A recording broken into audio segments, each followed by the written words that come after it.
নাজানো কিয় বাৰু নিজকে লাগিছে এক উড়ন্ত স্বাধীন পক্ষীৰ দৰে, যি বহল ডেউকা মেলি উৰি উৰি বিচাৰিছেহি মোৰ অতীত শৈশৱ।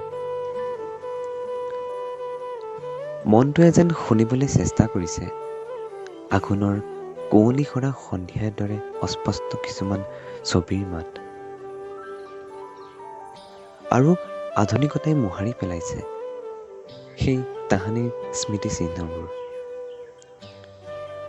পিছে মোহাৰিব পৰা নাই মোৰ হৃদয়ৰ কোনোবা এটা আন্ধাৰ কোঠালীৰ কোনোবা এটা চুকত পৰি থকা এখন মুখ। আধুনিকতাই ঘূৰাই আনিছে মোক এই ভয়ংকৰ বৰ্তমানলৈ।